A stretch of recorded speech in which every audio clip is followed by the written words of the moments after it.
Hello everyone, welcome back to run academy.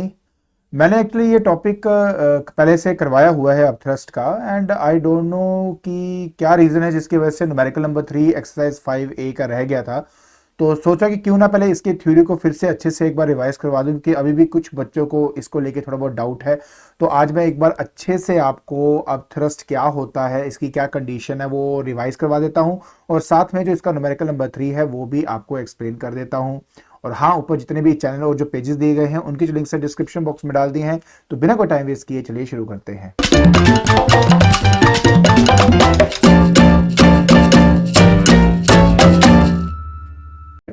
सो देखिए, जैसे आप जानते हैं कि आज हमने स्टडी करना है अप थ्रस्ट के बारे में। तो पहले तो मैं आपको ये समझाता हूं कि अप थ्रस्ट में थ्रस्ट का क्या मतलब होता है। तो जब मैं कभी अपने स्टूडेंट से पूछता हूं कि थ्रस्ट का क्या मतलब है, तो ये कहते हैं कि थ्रस्ट का मतलब होता है फोर्स। देखा जाए तो वो गलत तो नहीं है, बट पूरी तरह ठीक भी नहीं है। जहां तक थ्रस्ट के बारे में बात करें तो थ्रस्ट का जो एक्चुअल मतलब है वो होता है परपेंडिकुलर फोर्स। परपेंडिकुलर फोर्स मतलब ये कि जैसे मान लीजिए मेरे पास बॉडी है, इस बॉडी पे अगर मान लीजिए ये हो गई F1 फोर्स, एक फोर्स F2 है जो परपेंडिकुलरली एक्ट कर रही है इस पे, और एक मान लीजिए ऐसी फोर्स है F3। तो ये तीनों ही फोर्सेस हैं, बट इन तीनों में ये F2 ही है जिसको मैं थ्रस्ट का नाम दूंगा, क्योंकि ये इस सरफेस के ऊपर परपेंडिकुलरली एक्ट कर रहा है। So that is the reason why we say this force as thrust। और उसके साथ लगा हुआ है अप। तो अप का मतलब एक ऐसी फोर्स जो एक्ट करती है किसी बॉडी के ऊपर इन दी अपवर्ड डायरेक्शन, उसको हम अप थ्रस्ट का नाम देते हैं। अब सवाल क्या है कि पहले सवाल तो चलो बात की बात है, पहले मैं आपको थोड़ा सिचुएशन समझाता हूं, उसके बाद मैं आपको क्वेश्चन के बारे में बताता हूं।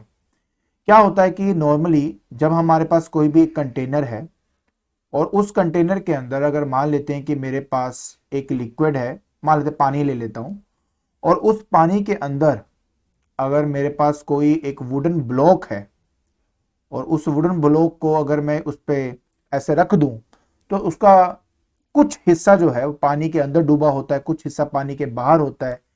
और ये जरूरी नहीं है, ऐसा भी हो सकता है कि पूरा का पूरा हिस्सा जो है वो पानी के अंदर डूबा हो और तैर रहा हो, तो कुछ भी हो सकता है। आज हम इसी के बारे में डिटेल में स्टडी करेंगे, तो इस वीडियो को एंड तक जरूर देखना, बिकॉज इसके बाद आई डोंट थिंक कि अब थ्रस्ट को लेके आपके कोई भी डाउट रहेंगे। मैं डिटेल में सारी बातें समझाऊंगा, समझना जरूर। तो सबसे पहली बात यह देखनी होती है कि इसके ऊपर कौन कौन सी फोर्सेस यहां पे एक्ट कर रही हैं। तो देखिए बेटा, सबसे पहली बात यह है कि ये जो ब्लॉक है, इस ब्लॉक का अपना एक वेट है जो नीचे की तरफ एक्ट करेगा इन द डाउनवर्ड डायरेक्शन। तो ये लीजिए, ये है आपका weight of the block, weight of the block जो आपका एक्ट कर रहा है इन द डाउनवर्ड डायरेक्शन। और जब भी वेट को हम कैलकुलेट करते हैं तो हम उसको mg से कैलकुलेट करते हैं। रिप्रेजेंट करने के लिए हम w का इस्तेमाल कर लेते हैं। ठीक है, m मतलब मास है और g है आपकी एक्सेलरेशन ड्यू टू ग्रेविटी। अब आप खुद सोच के देखो कि अगर सिर्फ वेट ही एक्ट कर रहा होता तो ये ब्लॉक नीचे की तरफ गिर रहा होता, बट ऐसा नहीं होता। इसके अलावा हो क्या रहा है कि ये जो ब्लॉक है आपका एक जगह पे स्टेशनरी है, मतलब ये कि 110% कोई ना कोई फोर्स ऐसी जरूर है जो ऊपर की तरफ एक्ट कर रही है, जो उसको नीचे गिरने से रोक रही है, जो इस वेट को बैलेंस कर रही है। बस इसी अपवर्ड एक्ट करने वाली फोर्स को नाम दिया गया अप थ्रस्ट। क्या नाम दिया गया? Up thrust. अप मतलब ऊपर लग रही है, और थ्रस्ट इसलिए क्योंकि ये इसके परपेंडिकुलरली एक्ट कर रही है। सवाल ये आता है कि सर ये अप थ्रस्ट जो इस पे एक्ट कर रही है क्यों एक्ट कर रही है। नंबर 2, सर अगर इसको कैलकुलेट करना है तो कैसे कैलकुलेट किया जा सकता है। इन सभी बातों का जवाब आपको मैं दूंगा स्टेप बाय स्टेप।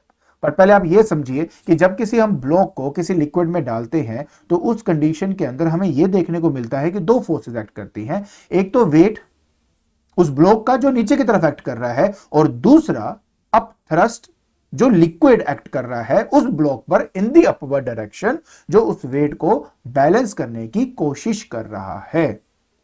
अगर वो उस वेट को बैलेंस कर पाया तो वो बॉडी आपकी फ्लोट करेगी, लेकिन अगर वो बैलेंस नहीं कर पाएगा तो ऑब्वियस है वेट ज्यादा होने की वजह से वो जो ब्लॉक है वो नीचे सिंक कर जाएगा। अब सवाल ये सबसे पहले मन में आता है कि ये जो अपथ्रस्ट किसी बॉडी पे एक्ट करती है वो एक्ट करती ही क्यों है। पहले हम इसके बारे में थोड़ा सा बात कर ले। देखो मैंने प्रॉपरली आपकी वीडियो बनाकर डिटेल में समझाया हुआ है इन सभी बातों में, तो मैं ज्यादा टाइम तो नहीं लगाऊंगा इस पे, बट फिर भी एक ओवरव्यू जरूर दूंगा मैं आपको आज की क्या क्या हो रहा है और कैसे कैसे हो रहा है। देखिए यहाँ पे क्या है कि मेरे पास यहाँ पे मैंने लिक्विड है, ये लिक्विड से भरा हुआ है कंप्लीटली आपका। इस लिक्विड के अंदर ना मैंने एक ना स्मॉल सिलेंडर जो है, एक इमेजिनरी सिलेंडर अपना कंसिडर कर लिया हुआ है, सिर्फ आपको समझाने के लिए, कि अपथ्रस्ट को समझाने के लिए कि ऐसा क्यों होता है, किस वजह से होता है। तो देखिए बात बहुत सिंपल है, क्या है ना, आप भी जानते हो कि जैसे जैसे देखो ये क्या है, this one is the surface of liquid. Surface से हम जैसे जैसे नीचे की तरफ जाते हैं, जो प्रेशर है पानी का वो बढ़ता रहता है। तो अगर मैं दो पॉइंट कंसिडर करूं, एक इस पॉइंट पर, ये हो गया ए पॉइंट, और एक सबसे नीचे बॉटम पॉइंट जैसे यहां पे ये हो गया बी पॉइंट। तो ए पॉइंट पर जो प्रेशर है वो हो जाएगा पी ए, और जो बी पॉइंट पर प्रेशर है उसको मान लेते हैं P B. Don't you think कि आपका जो पी बी है वो बड़ा होगा पी ए से? क्यों? क्योंकि अगर आप देखो तो सरफेस से जो मेरा एच ए है, जो डेप्थ है मेरा ए का, वो कम है as compare to the depth of point B, है कि नहीं? तो जितना हमारा डेप्थ ज्यादा होगा उतना ज्यादा मेरा प्रेशर ज्यादा होगा, इसकी वजह से पी बी बड़ा है as compare to P A. That means there is a pressure difference, pressure difference. और कितना प्रेशर डिफरेंस अगर फाइंड करना तो कितना आएगा, that will be P B minus P A. बेटा जी ये वही प्रेशर डिफरेंस है जो एक्चुअली में आपके अपथ्रस्ट को प्रोड्यूस करता है। आप बोलेंगे सर ये ऐसा क्यों? देखिए प्रेशर क्या होता है आप भी जानते हो, प्रेशर होता है व्हाट, फोर्स अपॉन एरिया। तो अगर मैं इस एरिया को कैलकुलेट कर लूं और इस एरिया को इस प्रेशर डिफरेंस से मल्टीप्लाई कर दूं, तो आपको क्या मिल जाएगा बेटा, फोर्स। और ये वही फोर्स है जिसको हम क्या कहते हैं, अपथ्रस्ट कहते हैं। तो अगर कोई आपसे पूछता है कि किसी भी बॉडी पर जो अपथ्रस्ट एक्ट करती है वो क्यों एक्ट करती है, तो आप बोलेंगे प्रेशर डिफरेंस की वजह से। तो ये कारण है कि अगर किसी बॉडी को अगर मैं किसी लिक्विड में डालता हूं तो प्रेशर डिफरेंस की वजह से उस पर एक अपवर्ड डायरेक्शन में एक फोर्स एक्ट करती है जिसका नाम हमें रख दिया अपथ्रस्ट। लेकिन अगर कोई कहता है कि सर इसको कैलकुलेट कैसे किया जाए, तो हमने एक्चुअलिटी के अंदर इसका फॉर्मूला डराइव किया हुआ है और मैंने इस पे वीडियो सब कुछ डाला हुआ है, मैं उस पर अब नहीं जाऊंगा क्योंकि उसमें वीडियो बहुत लंबी बन जाएगी मेरी। तो मैं अभी आपको सिर्फ ये बता रहा हूं कि अगर आपने अपथ्रस्ट को कैलकुलेट करना है तो कैलकुलेट करने का फॉर्मूला होता है V इंटू रो इंटू जी। अब ये V रो जी का क्या मतलब है मैं आपको वो जरूर समझाऊंगा, क्योंकि इसके बिना समझ में नहीं आता है। तो सबसे पहली बात यह है कि मान लीजिए कि मेरे पास ब्लॉक है, उस ब्लॉक में कुछ हिस्सा पानी के बाहर है, कुछ हिस्सा लिक्विड के अंदर है। तो जो पोर्शन मेरा लिक्विड के अंदर है मुझे वो वॉल्यूम कंसीडर करना है, इसको कहते हैं submerged portion of a liquid. तो ये जो आप देख रहे हो ना V, ये है submerged portion of a liquid, submerged portion of a liquid. ये जो डेंसिटी आप देखते हो ये लिक्विड की डेंसिटी लेनी होती है, ये लिक्विड है इसकी डेंसिटी है, और जी तो आपको पता ही है एक्सेलरेशन ड्यू टू ग्रेविटी आपका होता ही है। तो V सब क्या है, V सब इज द, ठीक है, submerged portion of the solid in the liquid. Del L, rho, no del, rho L, ये क्या है, डेंसिटी ऑफ लिक्विड। जी क्या है, एक्सेलरेशन, क्या, ड्यू टू ग्रेविटी। ठीक है, अब मैं आपको एक बहुत इंपॉर्टेंट चीज की तरफ लेके जाऊंगा जो आपको अगर समझ में आ गया तो समझ लीजिए पूरा पार्ट ही आपको आ गया आपको कुछ एक्स्ट्रा करने की जरूरत नहीं है। ठीक है, चलिए स्टार्ट करते हैं। अब प्लीज ट्राई टू अंडरस्टैंड जो मैं अब करने वाला हूं।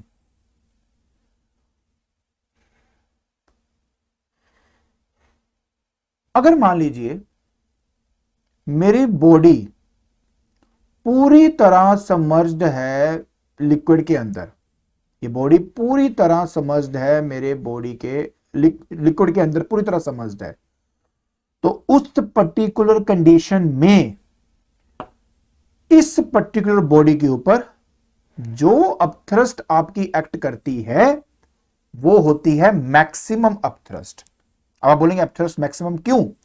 क्योंकि अगर आपको याद हो, मैंने अभी बताया कि अपथ्रस्ट को अगर कैलकुलेट करना हो तो वो होता है V submerged density of a liquid into G। तो अगर V सबमर्ज्ड, अगर पूरी की पूरी बॉडी ही सबमर्ज्ड करती तो इससे ज्यादा वॉल्यूम तो और आप समर्ज कर नहीं सकते, तो ये मैक्सिमम वॉल्यूम है मेरी बॉडी का जो आपने सबमर्ज कर दिया।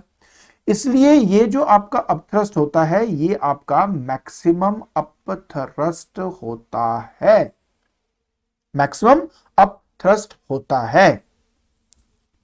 अब इसमें दो कंडीशंस आपको स्टडी करनी है। पहली कंडीशन, और नीचे क्या एक्ट कर रहा है आपका वेट, नीचे क्या एक्ट कर रहा है आपका वेट। अगर वेट आपका मैक्सिमम अपथ्रस्ट के बराबर है, अपथ्रस्ट के बराबर है, ठीक है जी, तो जो अभी आप सिचुएशन देख रहे हो एग्जैक्टली ऐसा ही दिखेगा। मतलब ये कि ब्लॉक जैसा है वैसा ही रहेगा, मतलब ऐसे नीचे ही डूबा रहेगा इस तरह और हवा में ऐसे तैरता रहेगा।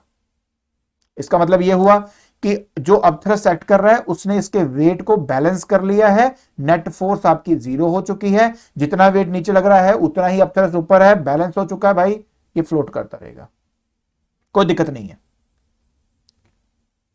लेकिन डियर, अगर मेरा वेट लेस देन है मेरे मैक्सिमम अपथ्रस्ट से, मतलब आपने अपना अपथ्रस्ट फाइंड कर लिया, मान लेते हैं वेट है तुम्हारा, मान लेते हैं बेटा कितना,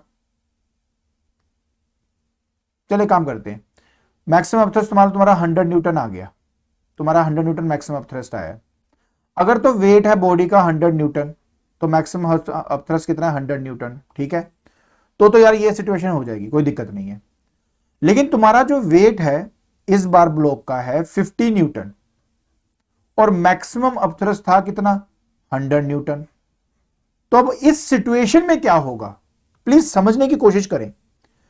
मतलब ये नीचे धक्का लगा रहा है 50 न्यूटन का, ये ऊपर धक्का लगा रहा है 100 न्यूटन का, तो तुम्हें नहीं लगता कि अगर नीचे से ऊपर 100 न्यूटन का धक्का लग रहा है और ऊपर से नीचे 50 न्यूटन का है तो नीचे से ऊपर वो ज्यादा धक्का लगा पा रहा है, तो उसकी वजह से क्या होगा, ये जो ब्लॉक है ये ऊपर की तरफ मूव करने लग जाएगा। और ये ऊपर की तरफ मूव कब तक करेगा, ये ऊपर की तरफ मूव तब तक करेगा जब तक इसका वेट और इसका अपथ्रस्ट आपस में बैलेंस नहीं हो जाता। मतलब क्या है इसका, मतलब ये, मेरी बात प्लीज समझना, मैं क्या बोलने की कोशिश कर रहा हूं, मैं ये बोलने की कोशिश कर रहा हूं कि ये जो ब्लॉक है ये धीरे धीरे ऊपर जाने लग जाएगा और ये तब तक ऊपर जाएगा जब तक इसका सबमर्ज्ड पोर्शन इतना ना मिल जाए मुझे, जितने की वजह से जो अपथ्रस्ट अब हमें मिलेगा वो मेरा अपथ्रस्ट जो अब मुझे मिलेगा वो मेरे वेट ऑफ ब्लॉक के बराबर ना आ जाए। मतलब बेसिकली अपथ्रस्ट हमेशा वेट ऑफ द बॉडी को बैलेंस करने की हमेशा कोशिश करता है, हमेशा उसका बैलेंस ढूंढने की कोशिश करता है। मतलब ये कि अगर तो देखो मेरे दोनों बराबर हैं फिर तो यार ये सिचुएशन मिल गई। अगर मान लो तुम्हारा जो अपथ्रस्ट है वो ज्यादा है, वेट तुम्हारा कम है, तो वो धक्का देगा मेरे ब्लॉक को ऊपर जाने के लिए और उसको धक्का मार के ऊपर लेके जाएगा और कुछ पोर्शन मेरे पानी के बाहर चले जाएगा, पानी के अंदर आ जाएगा कुछ पोर्शन, और तब तक रहेगा जब तक, और उतना ही पोर्शन नीचे लेगा जितने पोर्शन की वजह से जो अपथ्रस्ट अब पैदा होगा वो मेरे एग्जैक्टली वेट के बराबर होगा। मेरे कहने का मतलब है, अगर मैं सिंपल देसी भाषा में बात करूं तो बस ये कह लो कि अब जो मेरा वेट है ना, और वो जो मेरा, अब देखो 50 न्यूटन था मेरा वेट, अब जो मेरा अपथ्रस्ट होगा वो 50 न्यूटन ही रह जाएगा। था कितना इनिशियली 100, अब रह कितना गया, सिर्फ 50। वो चाहता क्या है, अपथ्रस्ट हमेशा मेरे वेट को बैलेंस करना चाहता है, कहने का मतलब ये है। समझ में आया? मैं नहीं आया तो मैं फिर से समझा रहा हूं, समझने की कोशिश करें। तो हुआ क्या पीछे नीचे वर्क डन, ऊपर हो गया अपथ्रस्ट, दोनों बराबर हैं, ये रुका हुआ है। लेकिन जिस टाइम ये ज्यादा हो गया, ये ऊपर की तरफ जाएगा। ऊपर जाने की वजह से आपको मैंने क्या कहा था कि जितना हिस्सा पानी के नीचे डूबा होता है उसके वॉल्यूम पे अपथ्रस्ट डिपेंड करता है। जैसे जैसे ये सबमर्ज्ड पोर्शन का वॉल्यूम कम होता जाएगा वैसे वैसे अपथ्रस्ट कम होता जाएगा। तो जैसे जैसे ये ब्लॉक ऊपर जाएगा, सबमर्ज्ड पोर्शन जो है जैसे जैसे कम होता जाएगा, अपथ्रस्ट जब तक आपका वेट ऑफ द ब्लॉक के बराबर नहीं हो जाएगा तब तक आपका ये जो ब्लॉक है ये ऊपर जाता रहेगा। जिस टाइम आपका ये ब्लॉक, ये जो आप सबमर्ज्ड पोर्शन देख रहे हो, इसकी वजह से जो अपथ्रस्ट हमें मिला है वो वेट के बराबर जब तक नहीं हो जाता तब तक ये ब्लॉक ऊपर ही जाता रहेगा। जिस टाइम ये वाला अपथ्रस्ट आपके वेट के बराबर हो जाएगा, अब ये आराम से रुक जाएगा और अब ये आराम से फ्लोट होना शुरू हो जाएगा। आई होप आपको ये सारी बातें समझ में आ गई होंगी। तो न्यूमेरिकल एस्पेक्ट से हमें क्या सीखना है? न्यूमेरिकल एस्पेक्ट से हमें यह सीखना है कि अगर मेरा मैक्सिमम अपथ्रस्ट वेट के बराबर है, ठीक है, फिर तो कोई टेंशन है ही नहीं है। लेकिन अगर मेरा वेट लेस देन है मैक्सिमम अपथ्रस्ट के, ठीक है, और उस टाइम आपसे कोई बोले कि भाई अपथ्रस्ट कैलकुलेट करो, तो उसका अपथ्रस्ट वही होगा जो उसका वेट होगा, फिर आप मैक्सिमम अपथ्रस्ट नहीं लिखोगे। बात समझ में आई कि नहीं आई? क्योंकि फाइनली अपथ्रस्ट हमेशा चाहेगा कि उसकी वैल्यू उसके वेट के बराबर हो जाए ताकि वो उसको बैलेंस कर सके, फ्लोट करा सके, ठीक है। और यहां पर भी बेटा नेट फोर्स की वैल्यू क्या हो सके? 0 हो सके। यह बात हमेशा याद रखना। इसलिए सबसे पहले हम क्या करते हैं, मैक्सिमम अपथ्रस्ट को कैलकुलेट करते हैं और उसके साथ मेजर करते हैं। मैक्सिमम अपथ्रस्ट के साथ वेट बैलेंस्ड है तो पूरी बॉडी जो है वो ऐसे नीचे जो है पानी के नीचे डूबी रहेगी। अगर नीचे वाला अपथ्रस्ट ज्यादा हो गया तो उसको ऊपर की तरफ लेके जाएगा, तब तक ऊपर लेके जाएगा जब तक जैसे जैसे वो ऊपर जाएगा अपथ्रस्ट की वैल्यू कम होनी शुरू हो जाएगी। जिस टाइम आपकी अपथ्रस्ट उसके वेट के साथ बैलेंस हो गया उस टाइम वो वहीं पे रुक जाएगा एंड दैट्स इट, बात खत्म। ये है सारा पूरा प्रोसीजर जो है वो मैंने आपको बता दिया एंड आई होप आपको समझ में आ गया होगा। तो ये वाली कंडीशन इंपॉर्टेंट है, इसको आपने याद रखना है। तो अगर आपका मैक्सिमम अपथ्रस्ट वेट से ज्यादा है तो बस समझ आना कि आपका जो आंसर होगा अपथ्रस्ट का वो वेट के बराबर आपने लिखना है। ये याद रखना, जो वेट होगा ना उसके बराबर आपने अपथ्रस्ट रखना है। ये बात आपने याद रखना, बाकी कोई दिक्कत नहीं है, ठीक है। एंड फाइनली अगर मान लीजिए आपका ये जो ब्लॉक था ना, नीचे क्या था W और ऊपर क्या था अपथ्रस्ट, ठीक है, अपथ्रस्ट थ्रस्ट, और अगर आपका वेट ही ज्यादा है अपथ्रस्ट के, अपथ्रस्ट कौन सा मैक्सिमम अपथ्रस्ट से ज्यादा है, तो ऑब्वियस है ना यार नीचे गिर जाएगा, सिंक कर जाएगा आपका वो। और अगर मान लो वो सिंक कर गया तो W ज्यादा है ना, तो नेट फोर्स कितनी हो जाएगी? W माइनस अपथ्रस्ट, तो that will B maximum, that will B net force जो नीचे की तरफ जा रही है। नेट फोर्स क्या होता है? Mass into acceleration is equal to W minus upthrust, ठीक है। एक्सेलरेशन, किस एक्सेलरेशन से ब्लॉक नीचे जाएगा वो भी निकाल सकता हूं, W minus upthrust divided by m कर दूंगा। लो जी, एक्सेलरेशन भी हमने फाइंड कर ली, क्या दिक्कत है, कुछ भी कर सकते हैं यार, एक बार पता लग जाए फिर तो हम आंसर निकाल लेते हैं, ठीक है जी। तो ये है आपके अपथ्रस्ट की कहानी। आई होप समझ में आया होगा कि एग्जैक्टली हमने किया क्या है, ठीक है। इसके अलावा मैं छोटी छोटी बातें न्यूमेरिकल के पर्सपेक्टिव से एक बार रिवाइज करवाने के लिए बता रहा हूं आपको कि जब कभी भी कोई भी ब्लॉक हवा में होती है तो वेट ऑफ एयर होता है, जैसे हम उसको पानी में रख देते हैं, है ना, तो उसका वेट कुछ और होता है, तो वेट ऑफ लिक्विड कुछ और होता है आपका, ठीक है। आप भी जानते हो यार कि वेट ऑफ लिक्विड हमेशा कम होता है वेट ऑफ एयर से, ठीक है। तो अगर कोई अपथ्रस्ट कैलकुलेट करने को बोले, अपथ्रस्ट कैलकुलेट करने को बोले तो वो एक्चुअली में लॉस इन वेट ही होता है, उसी की वजह से तो थोड़ा हल्का नजर आता है ना, वो होता है weight in air minus weight in liquid, ठीक है। तो बस ये छोटी छोटी बातें हैं आपने याद रखनी है और हो जाएंगे यार, कोई दिक्कत नहीं है। तो ये थोड़ा सा मुझे आपको था कि थोड़ा बेसिक्स समझा दूं, थोड़ी बातें रिवाइज करा दूं, मैं जब मैं करवा ही रहा हूं तो करवा ही देता हूं। एंड आई होप फाइनली आपको समझ में आ गया होगा अपथ्रस्ट के बारे में कि एग्जैक्टली हो क्या रहा है। चलिए अब आपको जिसके पीछे मैंने ये सारा कराया न्यूमेरिकल नंबर 3 वो करवा देता हूँ। सो बेटा ये है आपका न्यूमेरिकल नंबर 3। कहते हैं कि you are provided with a hollow iron ball of ball A जिसका वॉल्यूम आपको दिया हुआ है 15 सेंटीमीटर क्यूब, ये दिया हुआ है, एंड इसका मास आपको बेटा यहाँ दिया हुआ है 12 ग्राम का। ठीक है। एक सॉलिड आयरन बॉल है जिसका मास आपको दिया हुआ है 12 ग्राम का। ठीक है। एक काम हम करते हैं सॉल्यूशन में यहाँ पे शुरू करने के लिए पहली बात समझने की कोशिश करना कि मास ऑफ ए बॉल ए आपको 12 ग्राम यहां पे दिया हुआ है। तो जो वेट है मैंने आपको पहले भी बताया था वेट के लिए क्या करना होता है m इंटू जी करते हैं ना। तो ग्राम को ग्राम फोर्स लिख दोगे तो जी की वैल्यू देखो एक बात समझ लीजिए, जब मैं आपको बता ही रहा हूं जब इतना कुछ कर ही रहा हूं तो एम जी जो होता है ना, अगर आप जी की वैल्यू डाल दो है ना, अगर आप जी की वैल्यू डाल दो तो अगर तो ये ग्राम में है तो पहले तो आप इसको किलोग्राम में बना लो, फिर जी की वैल्यू डाल लो, तब जाके न्यूटन में आंसर आएगा। अगर आप जी की वैल्यू नहीं डालते हो तो ग्राम को आप ग्राम को आप ग्राम फोर्स लिख सकते हो और किलोग्राम को आप किलोग्राम फोर्स लिख सकते हो। तो मैं वही करने वाला हूं। तो वेट आपका हो जाएगा बेटा 12 ग्राम फोर्स, सिंपल सी बात है, आपको दिया हुआ है। सिमिलरली बॉल बी का भी मास ऑफ बॉल बी वो भी आपको 12 ग्राम ही बोला हुआ है। तो इसीलिए उसका जो वेट है वो भी मैं ले लेता हूँ कितना यार, ये 12 ग्राम दिया होगा ना, 12 ग्राम फोर्स, ये लो जी मैंने इसका भी वेट ले लिया हुआ है। ठीक है।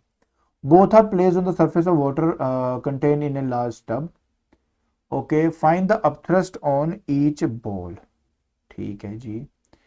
We are provided with ball of volume, अच्छा ठीक है। ए का वॉल्यूम हमें दिया हुआ है, बी का वॉल्यूम हमें नहीं दिया, तो बी का वॉल्यूम ना एक्चुअली हमें फाइंड करना पड़ेगा। तो बी का मैं फाइंड कर लेता हूं, पहले ए की कहानी निकाल लें, पहले ए का निकाल लेते हैं, है ना। चलो अपथ्रस्ट, पहले नहीं अपथ्रस्ट नहीं बोलूंगा, मैक्सिमम अपथ्रस्ट। मैंने कहा जब भी हम पूरा वॉल्यूम लेते हैं तो पहले मैक्सिमम अपथ्रस्ट होता है। तो मैक्सिमम अपथ्रस्ट ऑन ए, तो V volume of A, density of क्या बोला उसने, सरफेस ऑफ वाटर ही बोला ना, ठीक है ठीक है, डेंसिटी ऑफ वाटर इनटू जी। अब ध्यान से देखना बेटा, तो ये दिया है 15 सेंटीमीटर क्यूब और डेंसिटी ऑफ वाटर 1 ग्राम पर सेंटीमीटर क्यूब इंटू जी। सेंटीमीटर सेंटीमीटर क्यूब कैंसिल, यहां आ जाएगा बेटा आपके पास 15 ग्राम इंटू जी की वैल्यू। जी की वैल्यू ना डालें तो इसको हम 15 ग्राम फोर्स लिख सकते हैं। भाई यही मैं समझाना चाहता था आपको, यहाँ पे मैं आपको जो बात समझाना चाहता हूं अब प्लीज समझना, अभी क्लैरिटी हो जाएगी। अब ए बॉल पे मैं क्या देख रहा हूं कि इसके खुद का जो वेट है 12 ग्राम फोर्स का है और maximum up thrust 15 gram force का है। आप खुद देख पा रहे हो भाई, मैं कुछ नहीं बोल रहा हूं, आपके सामने ही है कि नहीं है। और अगर ये है तो मैंने क्या कहा कि इस केस में आपका जो मैक्स अप थ्रस्ट है वो बड़ा है, मैक्सिमम अप थ्रस्ट जो है वो बड़ा है किससे, वेट से। तो अगर वेट से बड़ा हो तो अगर मुझे अप थ्रस्ट निकालनी हो तो अगर आपको मेरी थ्योरी समझ में आई है तो मैं कहता अप थ्रस्ट किसके बराबर होता है, वेट के बराबर होता है। तो कितना वेट है इसका, 12 ग्राम फोर्स। क्योंकि अब क्या करेगा ना अपथ्रस्ट उसको ऊपर की तरफ लेके जाएगा जब तक वो अपथ्रस्ट इसके वेट के बराबर, जब तक अपथ्रस्ट ही वेट के बराबर नहीं हो जाए, मतलब तब तक जब तक अपथ्रस्ट ही वेट के बराबर ना हो जाए ना तब तक वो मेरे ब्लॉक को ऊपर लेके जाएगा। बात ये होती है। तो आंसर इसका आ जाएगा 12 ग्राम फोर्स। तो ये है इसका रिक्वायर्ड आंसर। समझ में आई है ना, पक्का बताओ आई है ना समझ में क्या किया हमने यहाँ पे। ठीक है। सो ये जो मैंने अभी बताया है ये मैंने बताया है आपको ए का, अब मुझे बी का बताना है, चलिए बी का बताता हूं। तो बी वाले की बात करते हैं। तो सबसे पहले तो डेंसिटी, आपको यहाँ पे डेंसिटी दी हुई है आयरन की, मास दिया है, तो वॉल्यूम पहले निकालना पड़ेगा ना मेरे को। चलिए पहले वॉल्यूम ऑफ बी निकालते हैं। वॉल्यूम ऑफ बी, वॉल्यूम होता है density upon mass. Density upon mass, देखो ना, डेंसिटी होता है मास अपॉन वॉल्यूम। हाँ, तो मैं ठीक है, तो वॉल्यूम हो गया मास अपॉन डेंसिटी। तो मास है 12 ग्राम, डेंसिटी है 8 ग्राम पर सेंटीमीटर क्यूब। ग्राम से ग्राम गया, सेंटीमीटर के ऊपर गया, ये जाएगा 8 × 8.5, 8×40 होते हैं, तो 8.5 सेंटीमीटर क्यूब, ये कुछ ऐसा बनेगा आपका। चलो ये तो यहां तक तो आया। अब इसका मैक्सिमम अप थ्रस्ट ढूंढ लेते हैं। मैक्सिमम अप थ्रस्ट, तो V ऑफ B, ठीक है, 1.5। डेंसिटी ऑफ किसका, किसकी डेंसिटी थी भाई, लिक्विड की, और G। Okay, so V of B कितना है यार, 1.5 ना, सेंटीमीटर क्यूब। डेंसिटी तो 1 ग्राम पर सेंटीमीटर क्यूब है। और जी तो यार जी है, सेंटीमीटर को सेंटीमीटर कट गया, तो ये आ जाएगा 1.5 gram into acceleration due to gravity है। इसको मैं लिख सकता हूँ 1.5 ग्राम फोर्स। तो अब ये क्या समझा रहा है, ये समझा रहा है कि यार नीचे की तरफ इसका जो वेट है 12 ग्राम फोर्स नीचे एक्ट कर रहा है, और ऊपर जो है 1.5 ग्राम फोर्स अपथ्रस्ट। बस क्योंकि अब आपका अपथ्रस्ट वेट से है ही बहुत कम, सिर्फ इसी वजह से अपथ्रस्ट ऑफ बी जो है वो आपका 1.5 ग्राम फोर्स ही आपको मिलेगा। तो यही इसका रिक्वायर्ड आंसर है। तो पिछले वाले आंसर में क्योंकि मैक्सिमम अपथ्रस्ट आपका वेट से ज्यादा था, इसलिए जो आपका अपथ्रस्ट है वो वेट के बराबर था। याद रखें क्यों, क्योंकि मैक्सिमम अपथ्रस्ट वेट से ज्यादा होने की वजह से वो मेरे बॉडी को ऊपर लेके जाएगा तब तक जब तक मेरा अपथ्रस्ट वेट के बराबर नहीं हो जाता। वो सिचुएशन ही ऐसी है। इसमें क्या हो रहा है, भारी ही इतना है कि वो डूब ही जाएगा। हाँ, नेक्स्ट क्वेश्चन में तो यही है ना कि which ball will sink, answer है B ball will sink. Answer क्या आएगा इसमें, ऑब्वियस है कि जो बॉल बी जो है वो सिंक करेगा। Why, because weight is greater than, weight जो है, weight of B is greater than upthrust,